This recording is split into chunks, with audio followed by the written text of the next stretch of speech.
Hello everyone, आप सब कैसे हैं। मैं उम्मीद करता हूं कि बहुत अच्छे होंगे और अपनी पढ़ाई को बहुत अच्छे से कर रहे होंगे। मैं आकाश कुमार बढ़ाना आईसीटी वर्चुअल क्लासरूम में आपका बहुत बहुत स्वागत करता हूं मेरे प्यारे बच्चों। जैसा आपको पता है मेरे प्यारे बच्चों, बेसिकली हमारी आपका जो है 12th क्लास है। 12th क्लास में हिस्ट्री हम लोग देख रहे हैं और इसी के अंदर हिस्ट्री के अंदर लेसन नंबर 5th हमारा चल रहा था। और लेसन नंबर 5th के अंतर्गत मेरे प्यारे बच्चों हम लोग ये देख रहे थे कि कौन कौन से जो बाहर से हमारे पास यात्री आए हैं उन्होंने कैसे भारतीय समाज को लिखा है और कैसे उन्होंने भारतीय समाज के विषय में अपने विचार दिए हैं या क्या क्या उन्होंने एक्सपीरियंस उन्होंने यहाँ शेयर किया है। उन सभी चीजों को हम लोग यहाँ अपने चैप्टर के माध्यम से देखने का और जानने का प्रयास कर रहे हैं। तो कल हमने अलबरूनी के बारे में पढ़ा और उसकी किताबुल हिंद की पुस्तक के बारे में पढ़ा जो भारत की खोज है। इसको पढ़ने के बाद फिर हमने इब्न बतूता की रोहिल्ला पढ़ी और जो मोरक्को से आया था। मोरक्को कहाँ पड़ता है आपका, तो दक्षिणी अफ्रीका जो महाद्वीप है, अफ्रीका महाद्वीप वहाँ पड़ते हैं। उनको हमने देख लिया, उसके बारे में पढ़ा। उन्हें समाज संस्कृति कैसे उन्हें व्याख्यान किया, लुटेरे के बारे में देखा, उपभोक्ताओं की जिज्ञासा क्या थी और कैसा था एक हटी योग वो था आपका ट्रेडर, मतलब घूमने वाला था। अब उसके बाद एक व्यक्ति और भारत आते हैं, ठीक है,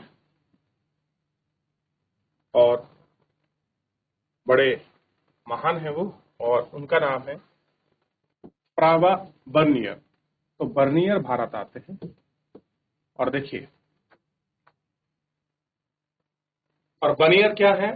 बर्नियर बेसिकली एक आपका विशिष्ट आपके चिकित्सक हैं। आप जानते हैं कुछ लोग मेडिकल साइंस में अच्छा रखते हैं, तो ये चिकित्सक है। लगभग 1500 ईस्वी में भारत में पुर्तगाली आगमन के पश्चात उनमें से कई लोग भारतीय समाज के रीति रिवाज और धर्म प्रथाओं के विषय में वृत्तांत लिख के, कुछ लोग केवल व्यापार करने नहीं आ रहे थे, वो लोग यहाँ की धार्मिक प्रथा, पूजा पाठ, तौर तरीकों को देखने आ रहे। कुछ चुनिंदा लोग जैसे जोइसिट, रॉबर्टो, नेबोलिया और भारतीय ग्रंथों में यूरोपीय भाषाओं में अनुवादित किया। जो जूइसलिट थे, इन्होंने क्या किया, इन्होंने भारतीय ग्रंथों को यूरोपीय भाषा में कन्वर्ट किया।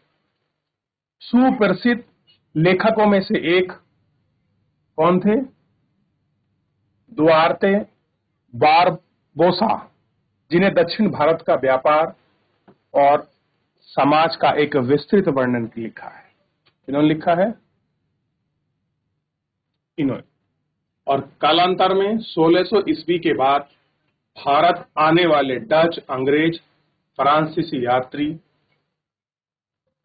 कंपनियों यात्रियों को बढ़ाने लगे। प्रसिद्ध उनमें से एक प्रसिद्ध था फ्रांसीसी जोहरी जियो बॉस्फोर टेबिनियर, जिसने कम से कम 6 बार भारत की यात्रा की। कितनी बार यात्रा की उनने, तनवीर ने, तो भारत की कम से कम 6 बार उसने यात्रा की। वह विशेष रूप से भारत के व्यापारिक स्थिति से बहुत प्रभावित हुआ। उसने भारत की तुलना ईरान और ओटोमन साम्राज्य से, किसी की, ईरान और ओटोमन साम्राज्य। कई यात्री जिन्हें इतालवी चिकित्सक मोनको के यूरोप में वापसी नहीं हुई, भारत में बसे फ्रांसीसी रहने वाले आपके फ्रिट्ज बर्नियर एक चिकित्सक, राजनीतिक दर्शक, इतिहासकार था। कई लोग इस तरह के मुगल बादशाह के अफसरों की काम तलाश करें। वह 1656 से 1668 तक भारत में 12 वर्षों तक रहा, मुगल दरबार से नजदीक रूप से जुड़ा रहा। सम्राट के ज्येष्ठ पुत्र दारा सिखों के चिकित्सक के रूप में आया। ध्यान दीजिए, कब आए, 1665 से लेकर 1668 के बीच। और जो आपका दारा सिखो है, वो चिकित्सक के रूप में आपका मुगल दरबार में एक अर्मियाई अमीर दामिद खान के साथ एक बुद्धिजीवी वैज्ञानिक था। कैसा था, बुद्धिजीवी वैज्ञानिक। तो 17वीं शताब्दी में ये था वर्नियर जो भारत आ रहा था। देखिए, कौन थे जो भारत आ रहे थे। तो उस जमाने में भारत की यात्राएं केवल व्यापार के लिए नहीं थी, अपितु सामाजिक रीति रिवाज, धार्मिक परंपरा और अनुष्ठानों के लिए भी की जाती। देख लिया आपने, चलिए आगे बढ़े। उनकी विशिष्ट पहचान, कैसे कैसे वो भारत आए। अब हम लोग छोटा सा एक आपको कंपेयर करेंगे पूर्व और पश्चिम। पूर्व में मतलब पूर्व में हम रहते और पश्चिम में ये लोग जो आपके दार्शनिक विचारक लोग आ रहे थे, ये आपके पश्चिम में। पूर्व और पश्चिम की तुलना। बर्नियर ने देश के कई भागों की यात्रा की और जो देखा उसके विषय में आपका विवरण लिखे। वह सामान्यतः भारत में जो देखता था उसकी तुलना स्थितीय यूरोप से करता था। अपनी प्रमुख कृतियों में फ्रांस के शासक लुई 14 को समर्पित किया। लुई 14 को ने समर्पित। उसके कई अन्य कार्यों में आपके प्रभावशाली अधिकारियों और मंत्रियों का पत्रों के रूप में लिखा गया था।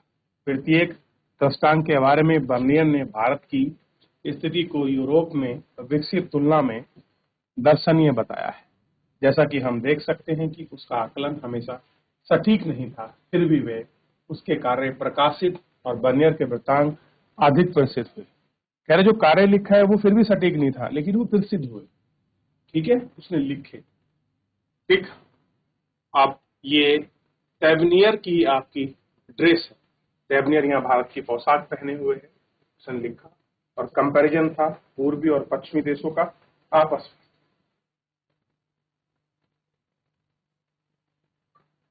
इसलिए आगे बढ़े। बर्नियर का यह कार्य फ्रांस के 1670-71 के प्रकाशित हुए और अगले 5 वर्षों के भीतर ही अंग्रेज डच भाषाओं में अनुवाद हो सके। 1670 और 1675 के बीच उसका वृत्तांत फ्रांसीसी में 8 बार पुनर्मुद्रित हो चुका था और 1684 तक 3 बार अंग्रेजों में पुनर्मुद्रित हुआ। और यह अरबी और फ्रांसीसी वृत्तांत हस्तशिल्पियों के रूप में होता था, जो कि 1800 से पहले सामान्य प्रकाशित नहीं होते थे। वे पूरी तरह आपके उनके विपरीत थे। कैसे थे? एक दूसरे के वो आपका बिल्कुल विपरीत हमको दिखाई देते थे। ठीक, कैसे मिलते थे? बिल्कुल विपरीत।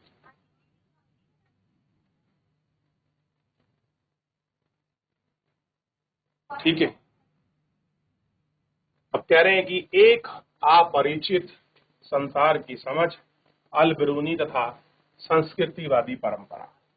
क्या देख रहे हैं? एक अपरिचित संसार की समझ, अल-बिरूनी तथा संस्कृत परंपरा। इनको हम लोग आपका देखेंगे और इन पर बात करेंगे। पहले एक बार पीछे देख लीजिए।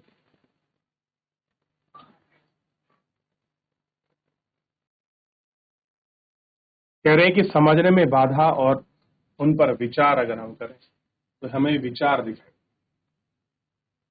जैसा कि हमने देखा है कि यात्रियों ने महाद्वीपों में जो देखा समान था उसकी तुलना कठाए व परिचित यात्री जो हम देख और समझने के लिए एक अलग विधि अपनाई।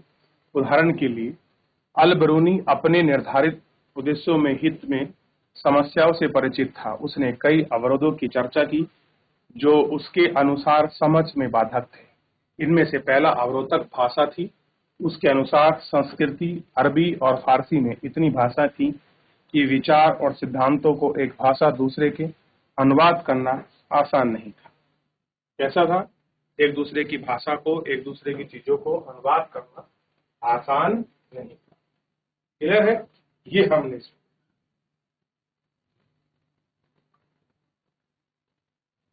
देख लिया। आगे बढ़े। उसके द्वारा चिन्हित अवरोधक धार्मिक आस्था और प्रथाओं में विभिन्नता थी। उसके अनुसार 30 अवरोधक अभियान थे। यह रोमांचक बात है कि इन समस्याओं और जानकारी होने पर भी अल-बिरूनी लगभग पूरी तरह से ब्राह्मणों द्वारा रचित कृतियों पर आश्रित रहा। उसके भारतीय समाज को समझने के लिए अक्सर वेदों, पुराणों और भागवत गीता, पतंजलि की कृतियों और मनुस्मृति आदि के कुछ अंश को उद्धृत किया। उसने बहुत सारी चीजों को पढ़ा जो भारत के आधार थे। यहाँ के समाज को समझने के लिए जिन ग्रंथों का अध्ययन उसे करना चाहिए थे, उसने उनको करने का प्रयास किया और उनको अध्ययनों को आपका देखा भी कैसे क्या कुछ हो रहा है। ठीक, उसको समझने की इनने बात भी की। ठीक है, अगला है अल बरूनी की का जातीय व्यवस्था वितरण। अल बरूनी अन्य समुदाय में प्रतिरूपों की खोज के माध्यम से जाति व्यवस्था को समझने और व्याख्या करने का प्रयास किया। उसने लिखा है कि प्राचीन फारसी 4 सामाजिक वर्गों में मान्यता है: घुड़सवार और प्रशासक वर्ग, भिक्षुक, अनुष्ठानिक पुरोहित, चिकित्सक और खगोल शास्त्री तथा अन्य वैज्ञानिक, अंत में कृषक, शिल्पकार। दूसरे शब्दों में यह भी कहना चाहता था कि सामाजिक वर्ग केवल भारत तक ही सीमित नहीं था। इसके लिए उन्हें यह दर्शाता था कि इस्लाम के सभी लोग सम्मान माना जाता है और उसमें से केवल धार्मिकता का ही पालन की। कैसे थी? जो धार्मिकता है उसी का उन्होंने पालन किया था। तो अल बरूनी ने जातीय व्यवस्था का वर्णन किया है। 4 सामाजिक वर्णों की बात करी है: घुड़सवार, शासक वर्ग, भिक्षुक, अनुष्ठान पुरोहित, चिकित्सक। ये उसने वर्गों को देखा है। ठीक, और ये सारी चीजें उसमें बताई हैं, और जाति व्यवस्था का कुछ भी चीज है उसमें हमने इसको देखने के लिए मिला।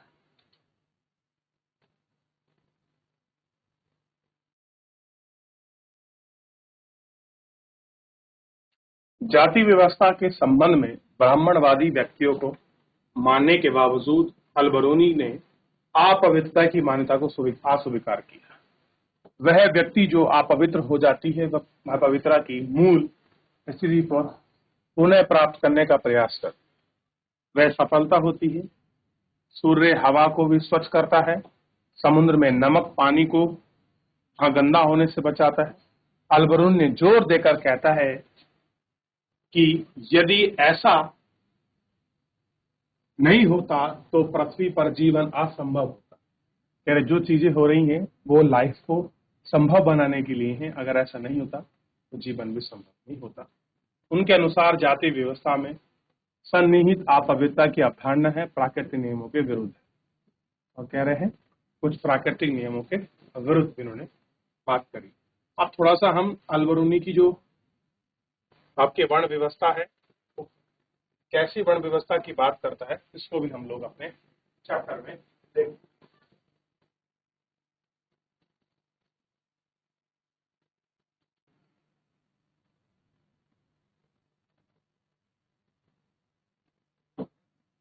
अल बरूनी वर्ण व्यवस्था का इस प्रकार उल्लेख करता है: सबसे ऊंची जाति ब्राह्मणों की है, जिसके विषय में हिंदू ग्रंथ हमें बताते हैं कि ब्राह्मण के सर से उत्पन्न हुए हैं, ब्रह्मा के सर से उत्पन्न हुए, क्योंकि ब्रह्म प्रकृति नामक शक्ति है जो दूसरा नाम है।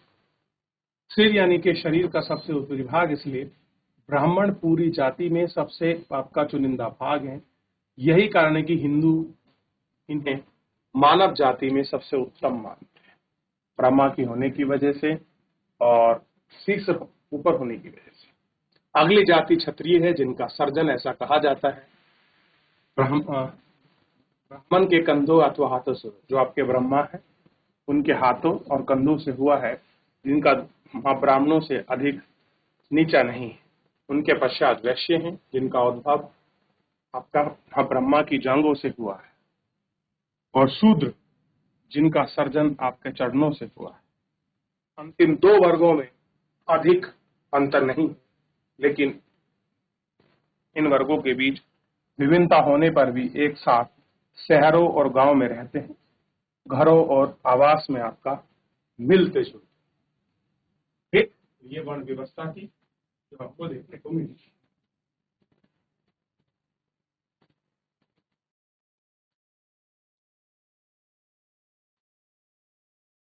चलिए, जैसा हमने देखा है कि जातीय व्यवस्था के विषय में अल बरूनी का वितरण उसके न्यायिक सांस्कृतिक ग्रंथ और अध्ययनों को पूरी तरह से गहनता से प्रभावित है। ग्रंथों में ब्राह्मण की दृष्टि से जाति व्यवस्था को संचालित करने वाले नियम और प्रतिपादन किया गया है, लेकिन वास्तविक जीवन में यह व्यवस्था इतनी भी कड़ी नहीं थी कि उदाहरण के लिए अत्यंत यानी कि रूप से व्यवस्था कर सके। श्रेणी में सामाजिक समानता अपेक्षा की जा सकती है कि वे किसान हो जाते हैं, फिर भी इन्हें आर्थिक तंत्र में शामिल किया जाता है।